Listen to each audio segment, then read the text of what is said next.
श्रद्धाचं लग्न झालं आणि ती सासरच्या घरात पाय ठेवते। दुसऱ्या दिवशी नवऱ्याच्या कपाटात कपडे ठेवताना तिला एक पेटी सापडते। त्यात एक जुनी बांगडी, एक छोटासा गणपती आणि एक फिकट झालेले पत्र। हळूच ती वाचायला घेते। प्रिय सुनबाई, माझं घर आता तुझं आहे। या भिंतींना हसवायला तू आली आहेस। या घराला तू आईसारखी साजरी करशील अशी आशा आहे। मी सासू म्हणून नाही, आई म्हणून तुला हक्काचं स्थान देईन। श्रद्धाच्या डोळ्यात पाणी आलं। काय गोड पत्र आहे, तिने मनाशी म्हटलं। पण काही दिवसात श्रद्धाला कळून चुकतं, हे फक्त कागदावरचं प्रेम होतं। सासूबाई सरलाताई, ऐश्वर्याची सवय असलेली, नातेवाईकामध्ये प्रतिष्ठेचा बडेजाव असलेली बाई, घरात रोज त्यांचं राज्य। श्रद्धेने पोळी थोडी जाड केली तर टोमणा।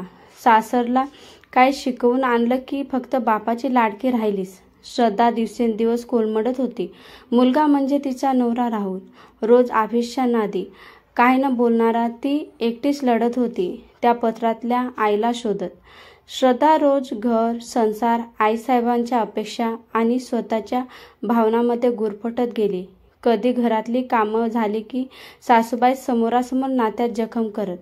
एक दिवस श्रद्धा शांतपणे म्हणाली, आईसाहेब, तुम्ही मला काही आई म्हणावं असं पत्र लिहिलं, पण माझं हसणं, माझं बोलणं सगळं चुकीचं वाटतंय तुम्हाला।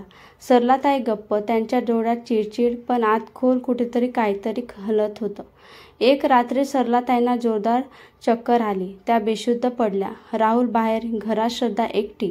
ती घाबरली नाही। डॉक्टर, इंजेक्शन, औषध आणि तिचं मायेचं थोपटणं।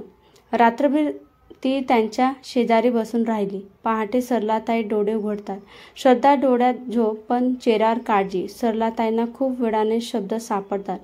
श्रद्धा, मी माझ्या सासूबाईसारखं होणार नाही म्हणले होते, पण नकळत त्यांचं वागणं माझं बनलं।